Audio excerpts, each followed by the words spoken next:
Ready to take your favorite Wager Talk handicappers wherever you travel this football season? The Wager Talk TV app is now live for phones, tablets, smart TVs, and streaming platforms. Tune into your favorite shows like Wager Talk Today, Bet on It, and the Opening Line Report, plus browse through our extensive library of sports betting tips. Create your personal playlist of betting tip videos to help you prepare for the upcoming season, and set notifications to alert you when new content is added. Download the app for Apple, Android, Amazon, and Roku devices by searching for Wager Talk TV, or scan the QR code on your screen to join the winning conversation today.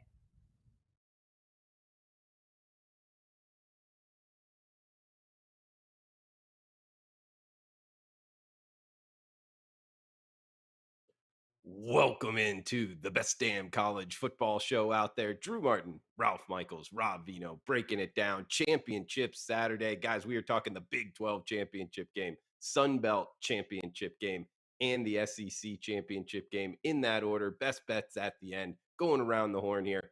Ralph Michaels at Cal Sports LV on Twitter. Stat Daddy himself. You can check him out there in the bottom left corner. We got Robbie Veno as well at Rob Veno Sports on Twitter, wagertalk.com. He's got his pens up, guys. Let's get right into the game. We got Big 12 up first, Kansas State and TCU. We're seeing the Horned Frogs minus 2.5 at most sports books. Actually, just saw the Westgate in Las Vegas click down to minus 1.5. So maybe some Kansas State money here. Robbie, can start off with you. 62 being the total. AT&T Stadium, Dallas, Texas, I believe. Season win total of 6. That was TCU, 6.5. Well, they well surpassed that. Top 4 now in the rankings, trying to kind of punch their playoff ticket here with a win. Can Kansas State kind of rebound from that loss, 38-28 earlier in the season? Catching 2.5 here, Robbie. What do you like in the Big 12 championship game? Well, let's say first, Drew, that this is one of two we're going to talk about where the favorite is really, really close to home. In this game, AT&T Stadium in Arlington, Texas, probably a 30-minute ride from Fort Worth. I checked the ticket allotment for each team here. Both of these teams is given 7,000 tickets by the Big 12. But there's 80,000 seats in the stadium, so 14,000 tickets given away to universities to get their people in, and then 66,000 seats left that'll probably be crowded by TCU purple, not as much Kansas State purple. So you have to I had to go back in my power ratings and not actually power rate it as a true neutral site game, but as like half of a TCU home game here. I come up with TCU -3 favorite here. You just said that we saw a drop down to 1.5. That's just from the crowd aspect right there. Just want to let people know. We'll talk about Georgia later as well.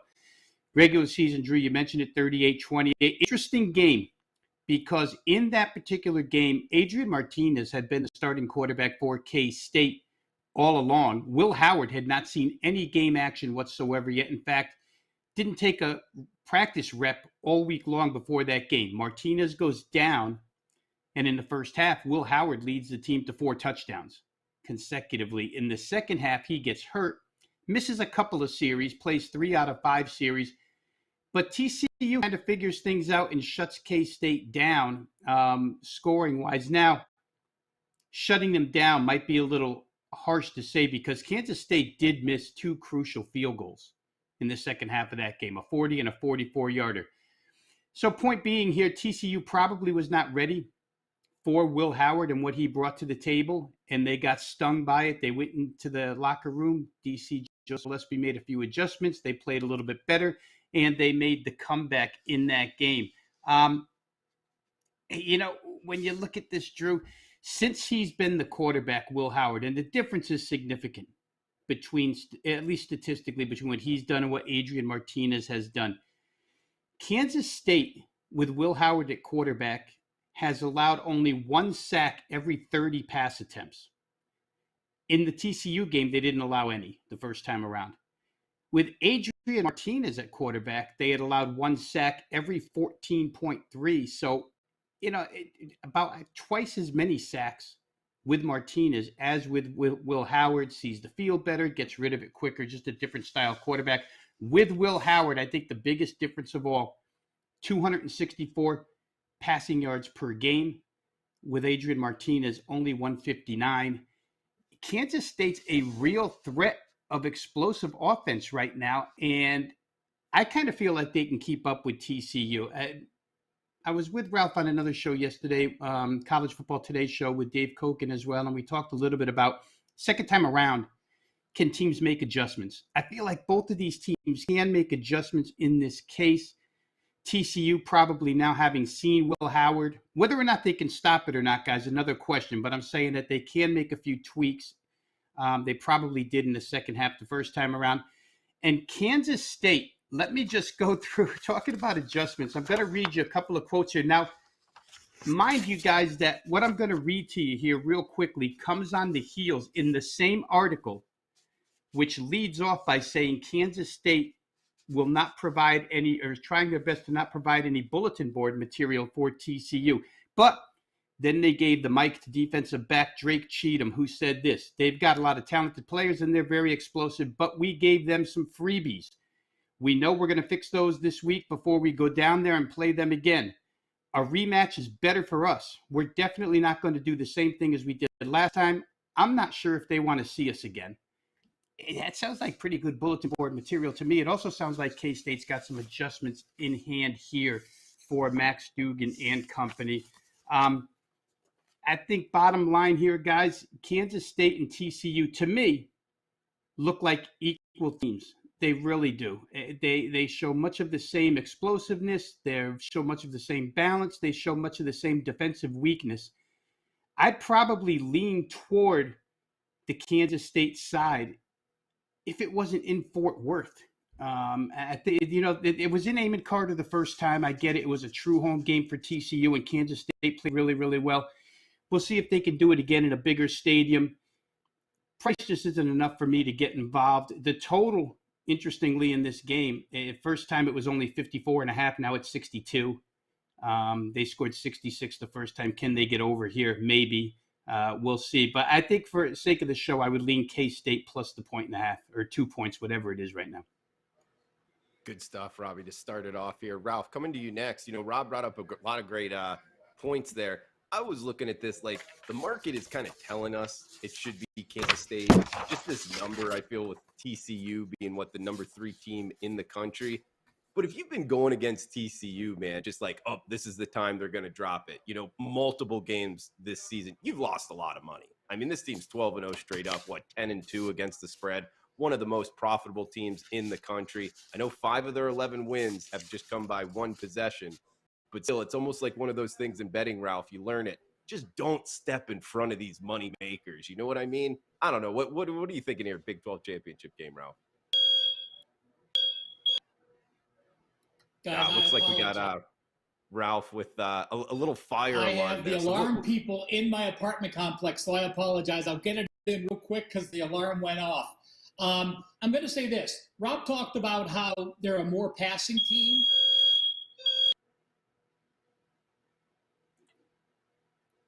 We'll come back to Ralph, guys. We'll get his Coastal Carolina it keeps going on and off. I'm going to say this quick. I'm going to say this quick. You got to remember, Rob talked about them passing for more yards, Kansas State. You got to remember, Adrian Martinez had 109 carries. So that averages to 18 carries per game. Of course, they're going to pass for many more yards behind Will Howard because they were a rush-first team first. Because they're a pass-first team and the way the defense is played late, I do like the over in this game. I really have no opinion on the side. You look at the stat profile, TCU is plus 74 yards per game in conference play, where Kansas State is plus 59. That gives a slight edge to TCU. But if you look at the numbers, TCU's offense is number 36, averaging 40 yards per game more than their opponents. TCU was only 33, so they're basically even. On defense, Kansas State is number 24, holding foes to 64 yards under their average. TCU's defense, although it's giving up fewer yards, the opponents they played, they're only holding those opponents to 27 yards per game under their average. So that stat profile leans TCU. I lean the over. Apologies for the fire alarm there, guys. As we're gonna head to the Sun Belt Conference Championship game. Up next, Coastal Carolina, the Chanticleers versus the Troy Trojans, being played in Troy, Alabama. Shout out to JMU, not getting in due to some weird, I don't even know what to call it, rule the NCAA's put together. But talking about this one, guys, -8.5. That's the Troy Trojans as the home favorite.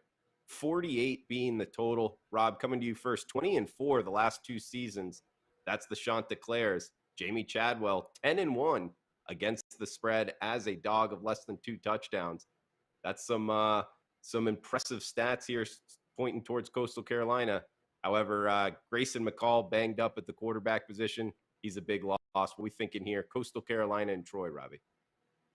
Yeah, and this is one game, Drew, where we'll get an outdoor venue. This game is played on the winner of the conference's home field. So in Troy, Alabama, from what I see, look ahead weather report, the hours that this game is going to be played. Looks like the first half will be cloudy. Looks like the second half has potential, not a real huge potential, but 30 to 39% chance of rain in the second half. Temperature's going to be good, 67, 74 degrees, so warm. Winds non-existent, really, 1 to 6 miles an hour. So just something to keep an eye on. Second half, maybe there could be a little bit of rain. We'll see. It's an interesting series history here, Drew, and I don't think it's applicable here because of the Grayson McCall injury. But much to my surprise, and I'll start with the first one, the underdog last 3 games has covered all 3. But it's the totals that came up really strange to me. The last 5 winners in this series have scored 35, 42, 36, 45, and 42. That's a lot of points for a winning side in a game involving Troy. Whether Troy is the team scoring the big points or not, irrelevant to me. It's probably Coastal Carolina in every situation. But the thing is, Troy's defense usually good enough to not allow those types of points. It shows you how good Jamie Chadwell's offense has been over the course of the last few years. Now, according to the head coach, when Grayson McCall first got hurt, guys, it was a 3 to 6 week time frame for him to come back. This is the 4th week of that 3 to 6 frame. McCall, the latest I read is, and this doesn't include today, he hasn't practiced yet. He's hopeful he can play Saturday. However, Jamie Chadwell said it's closer to him playing in a bowl game than it is him playing this week. So, he went out to say all the right things. If the trainers clear him, I know he wants to go. And if we're not putting him at any further risk, then he'll play. But it doesn't sound like the head coach is that optimistic that he's going to go here. And Troy's head coach, John Summerall, obviously said we're preparing for McCall. So we'll see. It's very tough to handicap it without true knowledge of whether or not he'll go. But I'm going to use the assumption that Grayson McCall doesn't go here. Troy's a 10-1 team whose only loss came on a Hail Mary pass in an Appalachian State game, very last play of the game. It's the only loss of the season. However, you're asking them to lay 8.5 in this game. They've got 7 of their 10 wins this year that are by 9 points or less. 70% of the time when they win, it's by 9 points or less, which is right on the number here. So very, very difficult.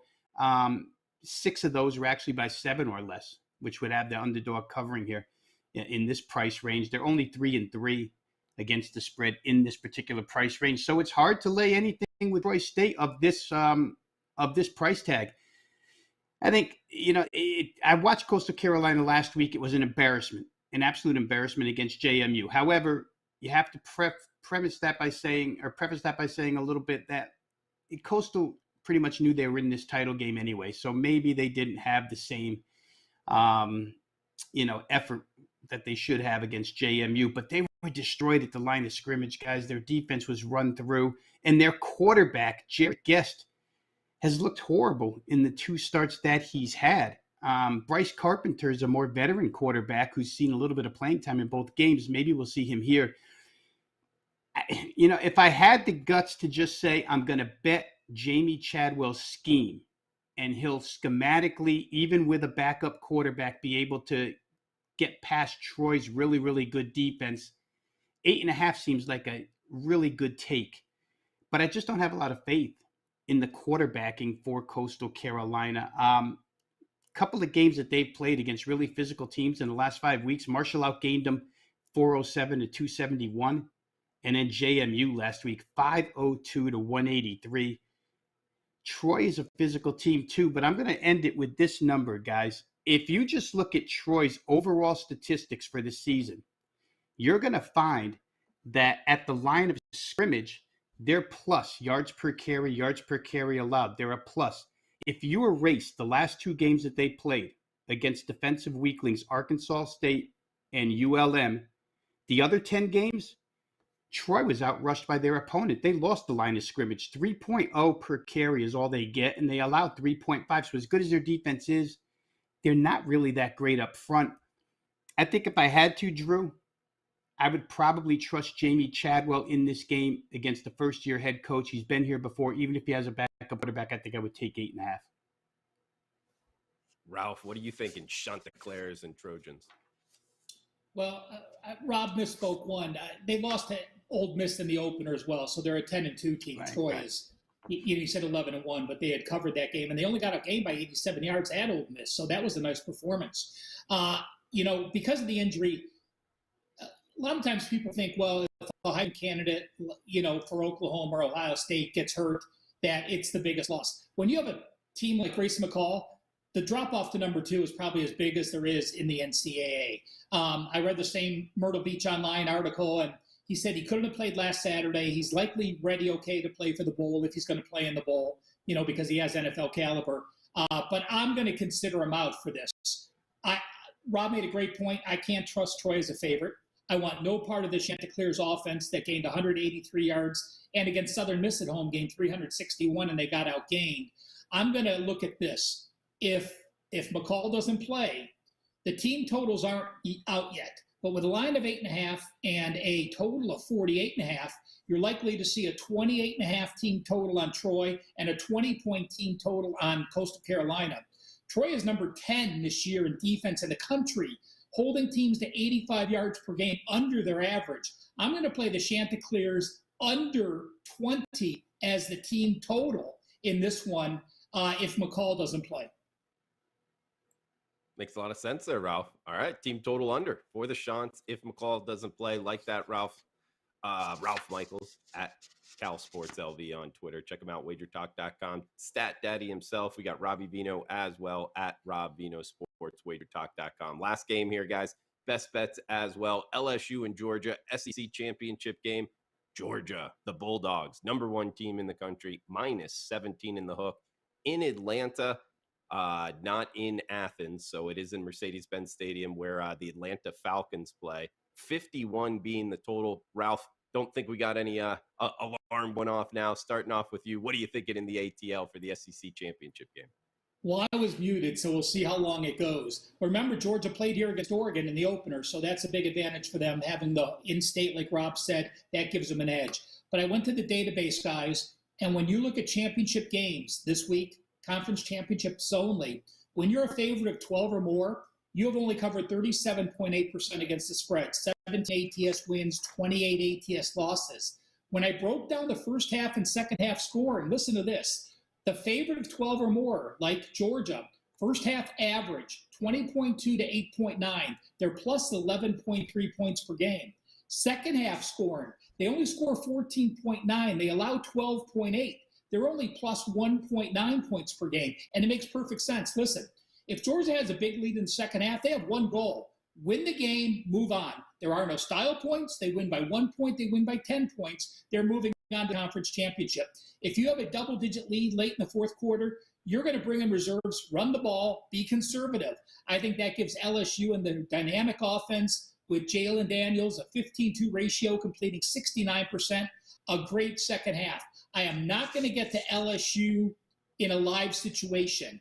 I will clearly be on LSU if they're down 14 or more at the half, and not because someone got injured or something funky happened, but if they're down 14 or 20, 14 plus points in the second half, because of when I look back at the historical data, because Georgia just having to win to advance, because LSU's offense continues to throw the ball, I'll look for a live betting opportunity on the LSU Tigers. Robbie, what do you think in SEC championship game? Bayou, Bengals, Bulldogs. Yeah, I would love to get there. I mean, the price has increased, right? It opened 15, went all the way to 17.5 on the potential that Jaden Daniels doesn't play. However, it looks like he's going to play. I mean, everything I read is pretty optimistic about him going. If he doesn't, it would be Garrett Nussmeier. It kind of puts Georgia in a little bit of a quandary because it's two different style quarterbacks. You got a dual threat and you got a pure pocket. So you have to prepare for both. Georgia's done very well against the really good mobile quarterbacks in this league, dual threats, so to speak. I mean, look what they did to Hendon Hooker. Only 289 total yards, 3.9 yards per play. Look what they did to Anthony Richardson, who actually isn't the most accurate, but very, very mobile. 371, 5.2 yards per play. And Jaden Daniels fits right in that category. I mean, he can make plays. I treat this game, guys, the exact same way that I treated the Georgia-Florida game. With the, I think I would say this. I think LSU is a little bit better offensively with more weaponry than is Florida. And I think Florida's a little bit worse defensively than LSU is. This total sits at 51. And to me, LSU is not going to be able to stop Georgia from scoring points in this game. I think Georgia took a week off last week against Georgia Tech. I get it's an in-state rival, but Georgia, it was all along prepping for this, you would think, more than they were prepping for Georgia Tech. They scored theirs. LSU with Daniels at quarterback, which I think he's going to go. I treat it the same way I treated Anthony Richardson a few weeks ago. He's going to make a couple of splash plays, and they've got the receiving core to do it. They've got the running back talent to do it. And even if his ankle hinders his mobility a little bit, LSU's gone 5-1 to the over their last 6 games down the stretch. If nothing else, Brian Kelly figured out a way to score points with this team, to utilize the talent that he has. If they can find their way to 17 in this game, 35-17 final would get me paid on an over 51. I think that's very, very reasonable. So to me, guys, it looks like I would end up on over 51. It's a key number. The 50.5 was a better number, the opener, but we're stuck with 51 right now. I would get it here, though, because you don't want to let it get to 52, where a lot of common results fall on that number as well. So I'll take over 51. Guys, I'll start off the best bet round right here in the SEC championship game in Atlanta, CBS, 4 o'clock Eastern on Saturday. LSU and Georgia up and over the total 51. Robbie just hit on it. 5 of the last 6 for LSU have gone over the total. Plus the fact LSU just gave up 400 yards and 38 points to Texas A&M. Texas A&M's offense has been an absolute dumpster fire. Now they're going up against Georgia. Most people think of Kirby Smart, Georgia, really good defense, which they are. However, they also have a top 10 total offense as well. This team really moves the ball. They can run it. They can throw it as well. Mobility at the quarterback position. And that's actually what gave Georgia the most problems this season. The opposing offense with mobility at the quarterback position, and Anthony Richardson in Florida put up 20 points against them. So I do think LSU will be able to get the ball in the end zone a couple times. I like Georgia in this game. I think they run away with it. I think Georgia goes for north of 40 points in this. Really blows them up offensively, talking about the LSU defense here. I think it finishes something like maybe 45-20, something in that range, up and over 51 in the SEC championship game. That's my best bet. We'll throw it back to Rob Veno at Rob Veno Sports. Rob, quickly, do you have a best bet, one you like the most here, man? And what else you got going on at Wager Talk? Yeah, over at wagertalk.com real quick, Drew, a couple of conference championship games already up and available over there of the Friday night variety, where we'll see a couple of games played, Conference USA and Pac-12. So if you're interested in getting in early, head over to wagertalk.com. Drew, I'm going to take a shot here because I was going to use the LSU Georgia game over as you. So I do agree totally with you. But for sake of the show, I'll just go a different direction here and say I'm going to try over 30 points in the first half, Kansas State and TCU. And first half, because when you check the second half results of Kansas State, they're 7-0 to the under in the second half in their last 7 games. Huge amount of points in the first half. I think it's 33 plus in the first half total scored. Second half goes all the way down to 19. Talked about adjustments that could be made. My only worry would be that if these two teams come out a little bit jittery and don't make some plays that they should make. But I think both head coaches have these teams on track here offensively. Ralph talked a little bit about the offense that could show up in this game.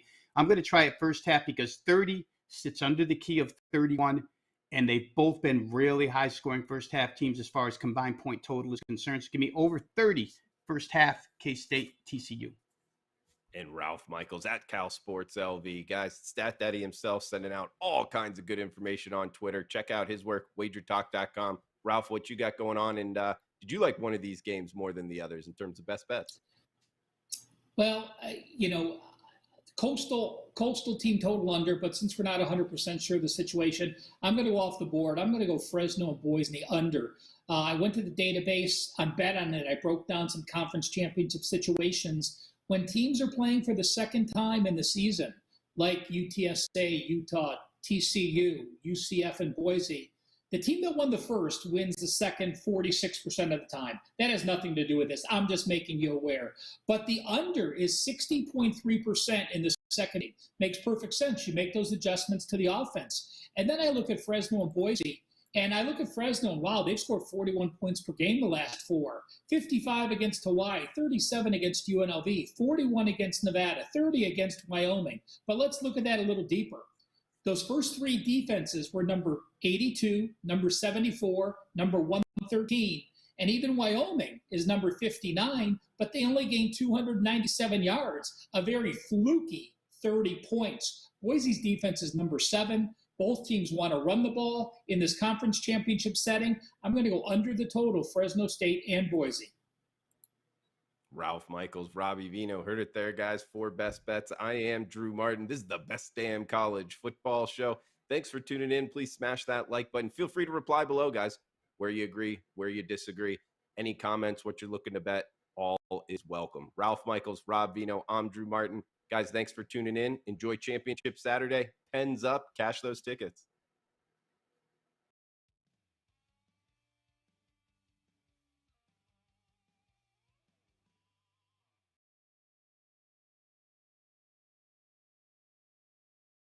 Ready to take your favorite Wager Talk handicappers wherever you travel this football season? The Wager Talk TV app is now live for phones, tablets, smart TVs, and streaming platforms. Tune into your favorite shows like Wager Talk Today, Bet on It, and the Opening Line Report. Plus, browse through our extensive library of sports betting tips. Create your personal playlist of betting tip videos to help you prepare for the upcoming season, and set notifications to alert you when new content is added. Download the app for Apple, Android, Amazon, and Roku devices by searching for Wager Talk TV, or scan the QR code on your screen to join the winning conversation today.